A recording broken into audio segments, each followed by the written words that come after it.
चौथी यानी आखिरी एएनसी गर्भावस्था के आखिरी पड़ाव में बहुत अहम मानी जाती है।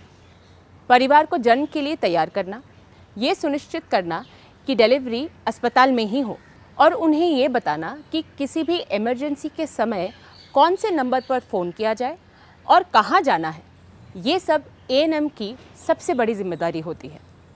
चौथी एएनसी में आने से पहले गर्भवती महिला पीएमएसएमए के अंतर्गत महीने की 9 तारीख को होने वाली डॉक्टरी जांच और सोनोग्राफी करवा चुकी होगी।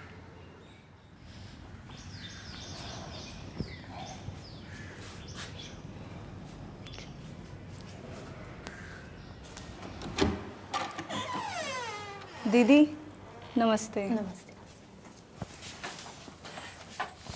संभल के दीदी। दीदी मैंने 9 तारीख वाली डॉक्टरी जांच भी करवा ली है।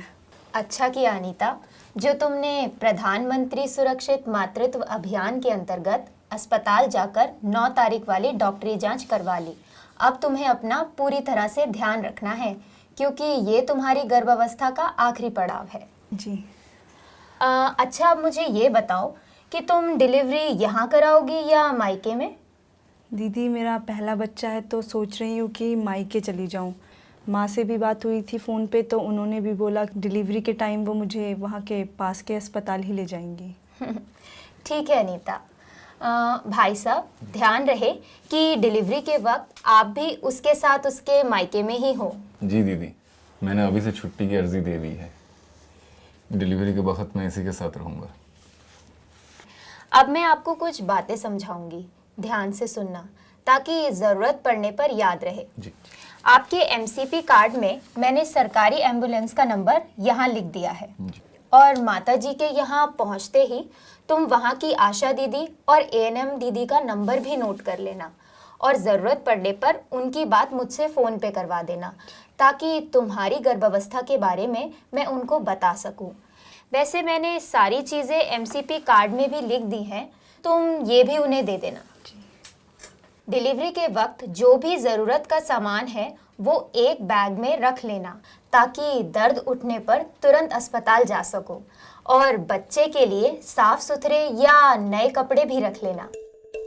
गर्भवती महिला को प्रसव के बाद 48 घंटे होने तक स्वास्थ्य केंद्र में रुकने की सलाह दें। प्रसव के तुरंत बाद या 48 घंटे के अंदर मातृ मृत्यु की संख्या काफी अधिक है, इसीलिए गर्भवती महिला का कम से कम प्रसव के 48 घंटे होने तक चिकित्सा केंद्र में रहना बहुत महत्वपूर्ण है।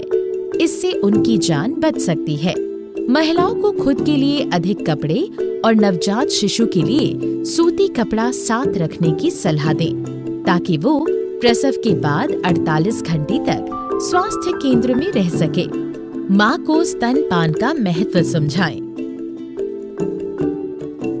स्तनपान के लिए हमारी सलाह इस प्रकार है। जन्म के तुरंत बाद स्तनपान शुरू करें 1 घंटे के भीतर। माँ के पहले गाढ़े पीले दूध यानी कोलोस्ट्रोम को ना फेंकें क्योंकि यह बच्चे को रोग प्रतिरोधक शक्ति प्रदान करता है, बीमारियों से बचाता है और विटामिन ए से भरपूर होता है। जीवन के पहले 6 महीने तक बच्चे को केवल माँ का दूध दें। अच्छा दीदी, वैसे मैंने बहुत कुछ सुना है लेकिन टाइम आने पे पता कैसे चलेगा?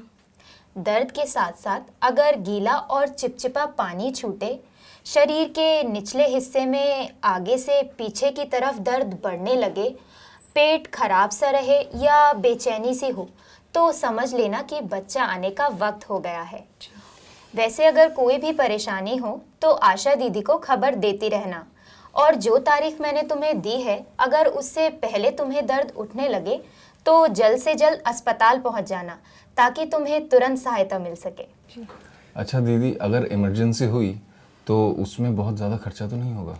नहीं भाई साहब, जैसा कि मैंने आपको पहले बताया है कि जननी शिशु सुरक्षा कार्यक्रम के अंतर्गत अस्पताल का सारा खर्चा निशुल्क है। वाह, बहुत अच्छा।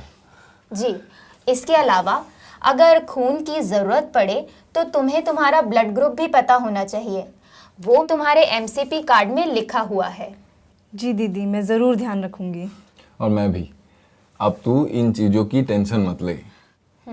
एक और बात, पहले बच्चे के बाद परिवार नियोजन के सारे तरीके तुम्हारे एमसीपी कार्ड में ठीक तरह से समझाए गए हैं। घर जाकर इत्मीनान से इसे पढ़ लेना।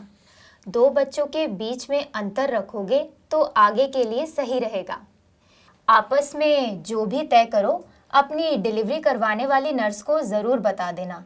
और ये हमेशा याद रहे कि गर्भावस्था के दौरान अच्छी सेहत और देखभाल पर तुम्हारा पूरा हक है। अगर इन सुविधाओं को लेने से तुम्हें कोई रोके, पैसे मांगे या किसी भी तरह की बाधा आए तो तुम सरकारी केंद्र पर जाकर शिकायत कर सकती हो। जी दीदी, आपसे बात करके और सब कुछ समझ के मुझे बहुत शांति मिली।